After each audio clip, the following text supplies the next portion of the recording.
The steak knife was halfway to my mouth when I realized they weren't just laughing, they were laughing at me. They always did it like that. Quiet enough to pass for casual banter, but loud enough for me to hear every syllable. They'd lean in, whisper chuckle, and shoot each other those glances across the table. But that night something snapped. Maybe it was the wine. Maybe it was the look my husband gave his sister. Or maybe it was because I already knew their secret. I placed my napkin on the table like it was an act of war. I stood up slowly. No yelling, no tears. Just my voice steady as a heartbeat. I'm done pretending. My mother-in-law blinked. My sister-in-law choked on her Pinot. And Carson, my husband of 10 years, just froze, holding a forkful of roasted beets like it was the most interesting thing in the world. I didn't slam the door. I didn't shout. I walked down the long gravel drive of the estate in silence, past the carefully manicured hedges, past the peacocks his mother insisted on keeping, past the life I had built for him for them, while they all quietly devoured me with silver spoons. I stopped near the circular drive. And that's when the sound cut through the sky blades, chopping air like fury. Heads turned, curtains were pulled back, phones rose, gasps echoed. The helicopter descended over the lawn. It wasn't subtle, it wasn't quiet, it wasn't meant to be. I didn't look back, I didn't wave. I just climbed in, because for the first time in over a decade, I had somewhere else to be, and someone else waiting. The first time he ever saw me cry, he didn't ask why. He just handed me a towel and said, "You don't have to explain." His name was Jeremy, 32, ex-military. Now a private pilot for a firm I quietly invested in 2 years ago, back when Carson started coming home late with lipstick on his collar. That wasn't mine. Jeremy wasn't part of any plan.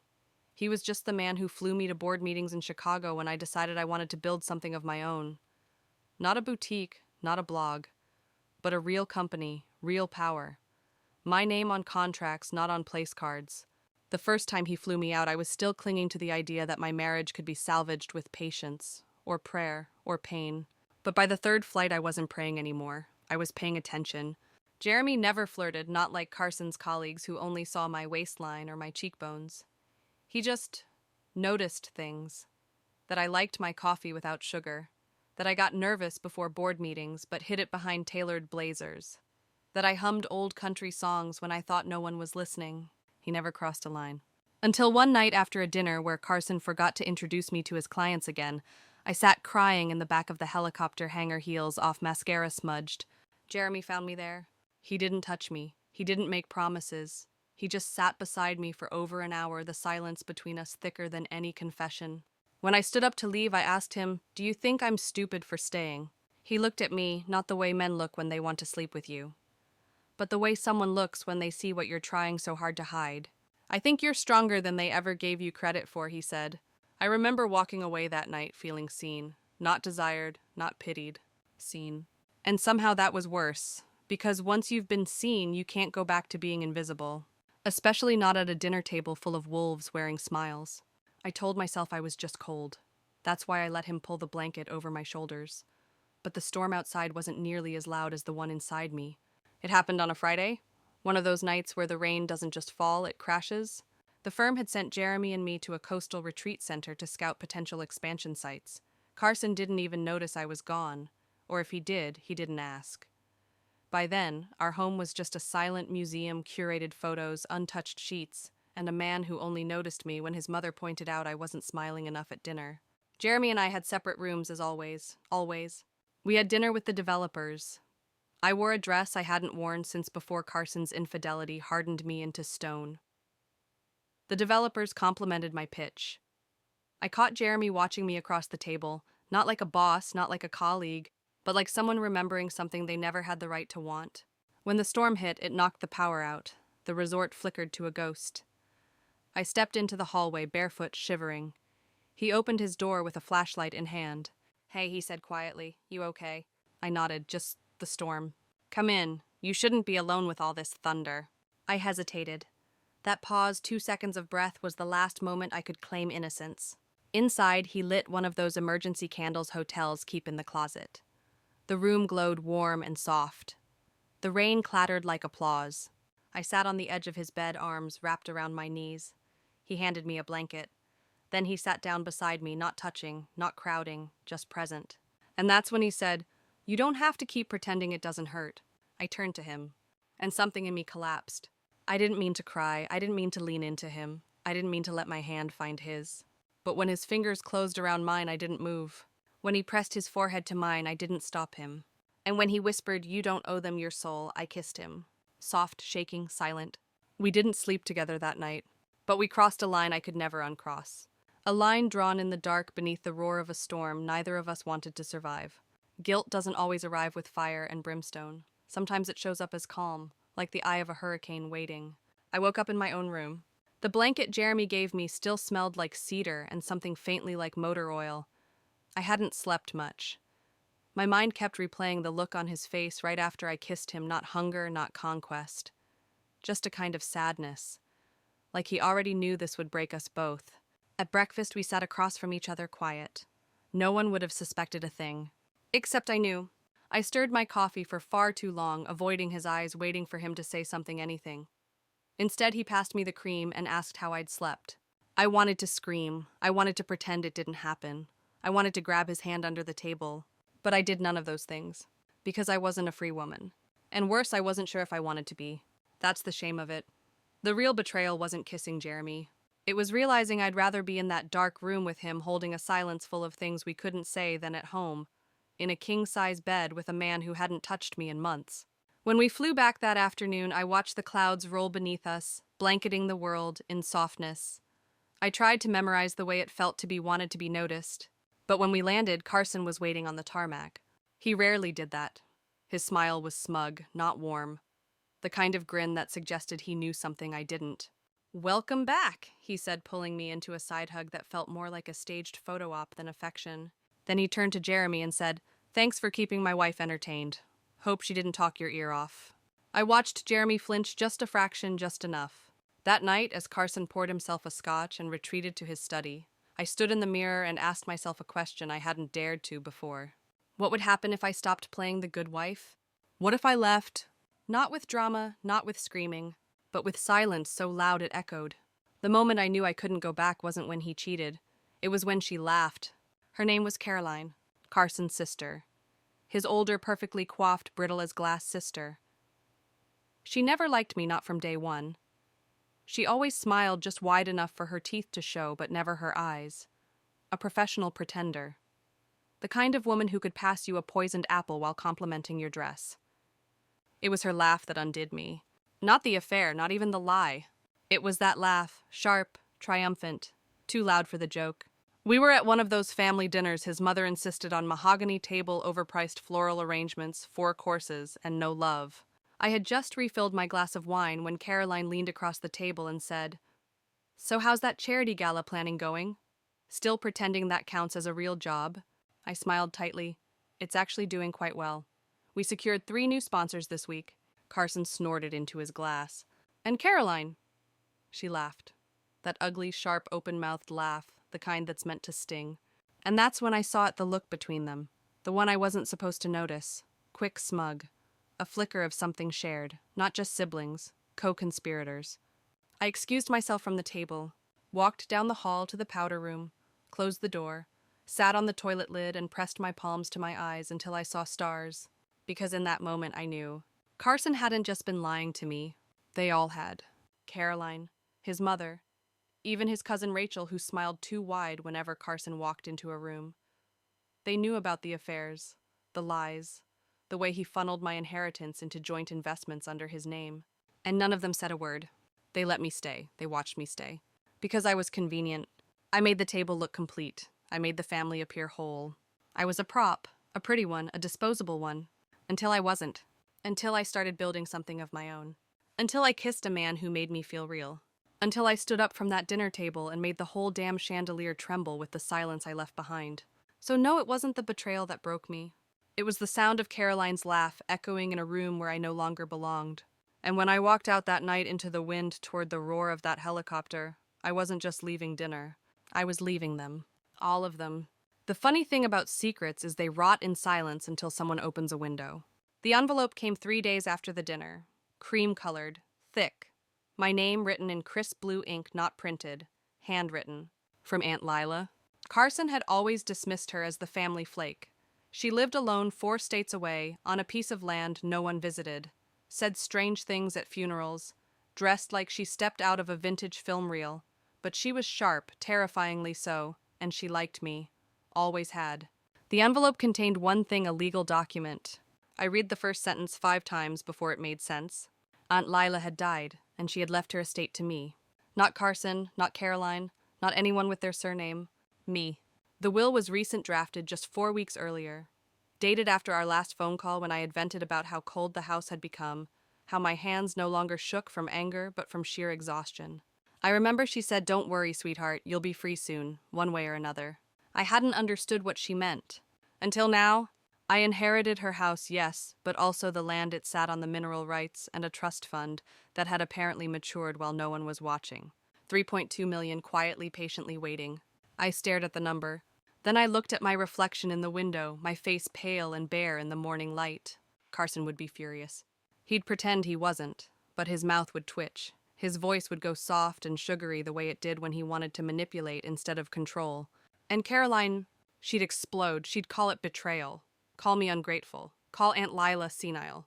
But the truth was, Lila saw through them, all of them. And instead of letting them devour me, she handed me the knife. It wasn't just money. It was permission to leave, to build, to finally stop apologizing for breathing in a house full of people who held their love like a loaded gun. And as I folded the will back into its envelope, I felt something I hadn't felt in years. Steady. Not safe, not yet, but steady, like a match before the strike. Carson hadn't used my name in months. Not really, but Jeremy. He said it like a promise. It was a Tuesday morning when I called Jeremy. No agenda, no business trip. Just me, voice trembling slightly while newly inked inheritance still a secret. "Are you flying today?" I asked, fingers twisting the cord of my robe tighter than necessary. He was quiet for a beat. "Then I can be. Why?" I hesitated. The truth caught in my throat, but I let it out anyway. "I want to go. Somewhere. Anywhere. Just not here." I heard rustling, the sound of keys. Then his voice again, low, calm, sure. "Give me 2 hours." When I stepped onto the helipad outside the old golf course, the wind was picking up. My hair whipped against my face like it was trying to pull me back. But I didn't move. Jeremy landed smooth as ever. The door opened. No one else was there. Just him. "Vivian," he said, smiling in that soft, sad way of his, like he could still sense the chains I was wearing. It hit me then I couldn't remember the last time Carson had said my name like that. Like it mattered. Like I mattered. He called me babe or hey or sometimes just nothing. Snapped his fingers pointed. Once even said wife like it was an insult. But Jeremy said Vivian like it was music. I climbed in without a word. We flew west, over trees, rivers, roads that vanished into valleys.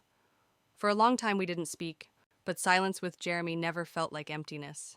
It felt like space.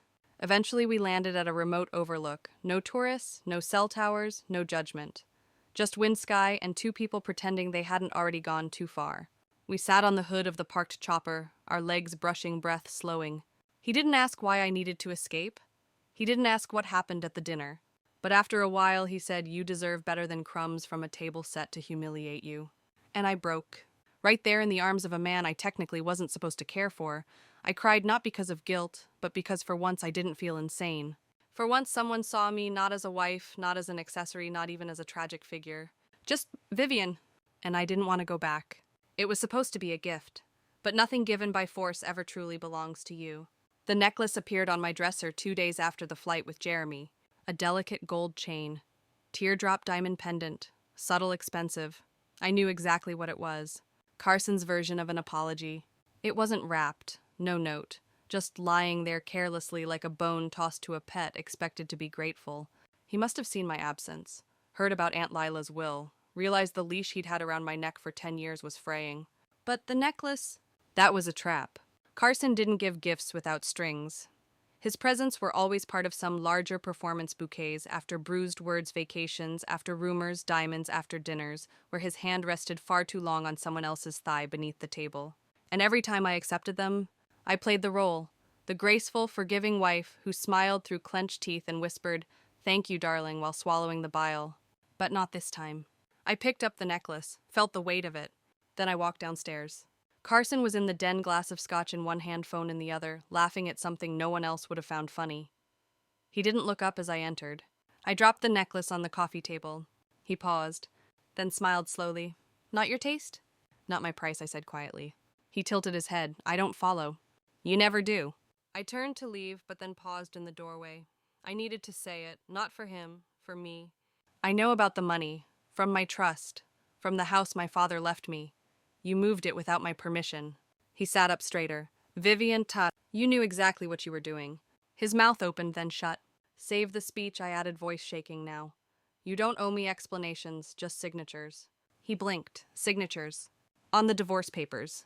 The glass in his hand cracked slightly under pressure, but I didn't flinch. Is there someone else, he asked after a long silence. I looked him dead in the eye. There's me. And I'm finally enough. I thought betrayal had a sound like glass breaking or a door slamming. But sometimes it's a whisper in the dark calling your husband's name. The baby monitor was never meant for me. It was for Rachel Carson's cousin who had recently moved into our guest house just for a few weeks after her messy breakup. I hadn't thought twice about it. She was family, or so I told myself. She brought her infant son, said she needed space, said Carson had offered, said she didn't want to be alone. What she didn't say was that she'd been alone with Carson long before that. I found the monitor when I was cleaning the spare room. It was on the nightstand, still powered on, still connected to the base unit in the guest house. And because curiosity is a cruel thing, I turned it up just for a second. That's when I heard it. Don't talk like that, Rachel giggled. She might hear us. She never hears anything, Carson said, voice dripping with arrogance. Silence. Then rustling sheets? I turned the volume off before I could hear more. I didn't scream, didn't throw it, didn't storm out the door. Instead, I walked outside, across the lawn, through the hedges, and straight to the guest house. Rachel opened the door in a robe I recognized because it used to be mine. Her mascara was smudged, her hair freshly tousled. She froze when she saw me. Vivian, she said like I was the intruder. I didn't know you were home. I looked her dead in the eye. You dropped the act too soon. You were supposed to wait until the ink dried on the divorce. She stammered, blushed, bit her lip. Carson appeared behind her, shirtless, smug as ever. You're being dramatic. I nodded slowly. Good, I said, let me show you what dramatic really looks like. And I turned around. Not to cry, not to collapse, but to call my lawyer, 'cause I wasn't just taking the house. I was taking back every cent, every share, every inch of self-worth they tried to strip from me. This wasn't heartbreak anymore. It was war, and I wasn't losing this time. The text said, Sunday at 7, just family. I was never supposed to see it, but it was sent to the wrong phone. It came through while Carson was in the shower. His phone lit up on the nightstand. A message from Caroline. Tables reserved for 12. Sunday at 7. Just family. Can't wait to celebrate the transfer. Finally getting what we deserve. My stomach twisted. At first I thought it was another thinly veiled insult, but the more I read it, the worse it got. The transfer. I opened his email. Don't ask how I knew the password. Years of distrust sharpen a woman's instincts. And there it was. An attached deed. The house. My house. The one my father left me. Signed over. Not to Carson. To a shell company registered under Caroline's name. They were stealing it from under me. While pretending I was still a wife. While sleeping in my bed. While kissing their baby on the forehead in a robe I used to wear. I closed the email and stood still for a long time, my chest tightening. Not from heartbreak, but from clarity. It had never been about love. It had always been about control, power, money. And I'd been the fool serving dinner on the silver platter while they passed the knives beneath the table. So I did what no one expected. I accepted the dinner invitation. I texted back from Carson's phone, we'll be there. And then I called Jeremy, told him I needed a favor. One that required silence, precision, and altitude. He didn't ask questions. He just said where and when. Sunday night, the estate. I'd walk into that dinner not as a wife, not as a pawn, but as a storm they never saw coming. And when I left, I wouldn't be walking. I'd be rising. There's something poetic about walking into the trap they set for you, only to set it on fire from the inside. The estate was glowing when I arrived. Lanterns lit. Linen napkins folded like orchids. Laughter echoing from the patio. All of them were there. Caroline in one of her signature pearls and judgment outfits.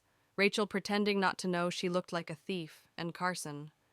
Carson in a blazer I had bought him last Christmas, smiling like nothing had happened. I wore black, not for mourning, for warning. They didn't notice me at first, or maybe they thought I wouldn't dare show up. But when I stepped onto the stone patio, a hush fell over the table. Vivian Caroline chirped, her voice strained like cello strings about to snap. You look. Well, I smiled. Death becomes me. Rachel dropped her fork. Carson cleared his throat. We weren't sure you'd. I wouldn't miss it, I interrupted. I love a good family celebration. He gestured to an empty seat beside him. I didn't sit. Instead, I placed a manila envelope in front of him. What's this? He asked, already losing the color in his face. The counteroffer? Counter. I turned to Caroline. You've been very busy. The fake shell company, the forged documents. It's impressive, almost believable. Her smile twitched. But you forgot one thing, I continued. The house was left solely in my name by a trust that can't be transferred without my living consent, which I've never given. So technically, this whole little plan, fraud, gasps, silence. Carson reached for the envelope but hesitated as if it might burn. Oh, and one more thing, I added, stepping back. That was Jeremy's cue. The helicopter's rotors began to hum in the distance, then roar. Everyone looked up as lights flooded the lawn. Guests stood. Napkins fell, chairs scraped. And then there it was. My name painted on the side of the helicopter in bold, sweeping font. Vivian & Co. The company I had built while they weren't watching. The life I had crafted in the shadows of their ridicule. I turned to them one last time. Carson's lips parted as if to say anything, but I was already walking away. I'll send the final papers through my attorney, I said over my shoulder. Don't worry, I won't keep the necklace. Then I climbed aboard. And as we lifted into the sky, I looked down one last time. They weren't a family. Not anymore. Just a circle of conspirators blinking up at the woman they underestimated. I used to think it started with Rachel, but betrayal has roots that stretch further back than we care to admit. The higher I flew above them that night, the smaller they looked.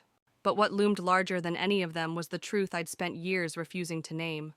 Because Carson's affair with Rachel wasn't the first. Not by a long shot.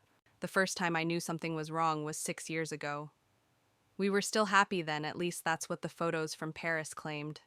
But I remember it clearly, a woman's earring tucked between the cushions of our back seat. Gold, twisted in design. Not mine. When I showed it to Carson, he laughed. Susan's probably. She hitched a ride after the fundraiser, he said, without missing a beat. I wanted to believe him, needed to. Because I'd just suffered a miscarriage and the silence between us had already been swallowing me whole. So I buried it. Just like I buried the lipstick on his cuff in Miami. The scent of someone else's shampoo on his shirt in Aspen. The bruises on my ego that never showed up in vacation pictures. Because if I admitted one betrayal, I'd have to admit them all. And worse, I'd have to admit what I already knew deep down. Carson married me for stability, for status, for how I looked on his arm. I was never the love of his life, just the most convenient placeholder. But I'd held on, for the sake of the image, for the family name, for the house with the blue shutters and the garden I planted alone. Until Jeremy, until someone looked at me not like I was a glass case trophy, but a person. A woman with soil beneath her nails and fire in her heart. It wasn't about sex. It wasn't about revenge. It was about being seen. And now flying away from that table of ghosts and grifters, I realized I had been faithful far longer than I should have been. Not just to Carson, but to the lie. And that lie had never loved me back. There are things you say for closure. And then there are things you only say to the page because they'd never understand. I wrote him a letter the night I left. Not for Carson to read, not really. More like a reckoning for me. I sat by the window of the quiet cabin. Jeremy flew me to one leg, curled beneath me, pen in hand, heart racing. Dear Carson, I used to think silence was strength. That if I didn't cry, didn't scream, didn't ask why you'd respect me more, love me harder, stay faithful. But silence was just your playground. My silence gave you space to cheat, to lie, to rewrite our marriage into something ornamental. And I played my part, didn't I? The wife with the glossy smile, the empty lap, the spotless house, the wine glass always half full. Do you even remember the first time you forgot my birthday? Because I do. I told everyone you were on a business trip, but you weren't. Rachel called the house that night. She forgot to hang up quickly enough. I wanted to leave then, but I didn't, because I thought love was staying. Now I know better. Love doesn't steal, doesn't gaslight, doesn't sleep in my bed while making promises in another. You didn't just betray me, you made me disappear. So here's what I owe you. Nothing from the trust I reclaimed. None of the memories we faked. And absolutely no forgiveness. I found something better than closure, Carson. I found clarity. And with that clarity, I release you from my story. Vivian, I didn't send it. I folded it into a journal I no longer carry, because that letter wasn't for him. It was for the version of me who once believed being chosen meant being loved. And that woman, she doesn't live here anymore. I didn't recognize her at first, the woman staring back at me. Her hair was longer, her eyes clearer, and for once she wasn't waiting to be rescued. It had been 3 months. 3 months since I left the estate. Since I stepped into the helicopter, closed the door, and let everything that no longer served me shrink beneath the clouds. The divorce was finalized. Carson contested, of course claimed emotional distress, said I manipulated him, tried to smear me with vague insinuations. But I had the paperwork, the trust trail, the emails, and perhaps most satisfying of all, his voice on the baby monitor. My lawyer didn't even have to play the full clip. Just the first minute, Carson's tone, his words, and suddenly the room tilted in my favor. I got the house. The real one, the one Aunt Lila left me, and I moved into it alone. No peacocks, no cameras, no performative dinner parties. Just me, and a new door painted the shade of deep navy I'd always loved, but had never been allowed to choose. Jeremy visited often, but never pressed. He knew this wasn't about replacing one man with another. It was about replacing the silence with something far more terrifying. Myself. I spent days in quiet. Learning how to wake without dread, how to cook for one without shame, how to sit in a room without needing to prove I belonged there. I was building something new, and for once it wasn't for anyone else's approval. One morning I passed the hallway mirror and stopped short. The woman I saw had softness again, but not weakness. Her shoulders weren't hunched from apology. Her jaw wasn't clenched. She looked free. I touched the glass, almost reverent, whispered aloud, "So this is what it feels like, to choose yourself. To lose everything and find your name at the bottom of what remains. Not as a signature on someone else's contract, but as the beginning of your own story." They called it dramatic, excessive, attention-seeking. But they didn't understand that helicopter wasn't just an exit. It was a declaration. It's funny the way people rewrite your story when you stop letting them narrate it. In the weeks after the dinner, Caroline spun her usual tales, told anyone who'd listen, that I'd had some kind of breakdown, that I'd always been unstable, that Carson had tried so hard to help me. Rachel stayed quiet. I think even she knew the limits of her charm had run dry. And Carson, he tried one last time. Left a voicemail at 2:14 a.m. one night. "Vivian, I messed up. You made everything look easy and I took that for granted. Just come home. We can fix this." But there was no home left. I never responded. Because I wasn't the same woman who once begged for scraps of kindness beneath their pristine chandelier. That helicopter landing wasn't for show. It was for me. It was the embodiment of everything they never thought I'd do, choose myself publicly. Let them watch. Let them squirm. Let them sit with the sudden realization that I was never the background character they just wrote their lives assuming I wouldn't rise.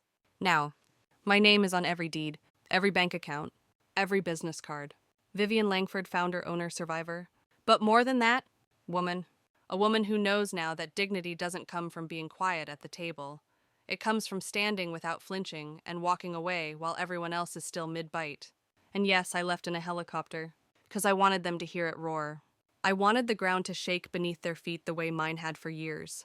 I wanted them to remember forever the moment the woman they underestimated lifted off and never looked back. This isn't a confession. It's a liberation. And if you ever find yourself at a dinner table where love feels like a leash and your silence is dessert, get up, open the door, let the wind rush in, and don't just walk.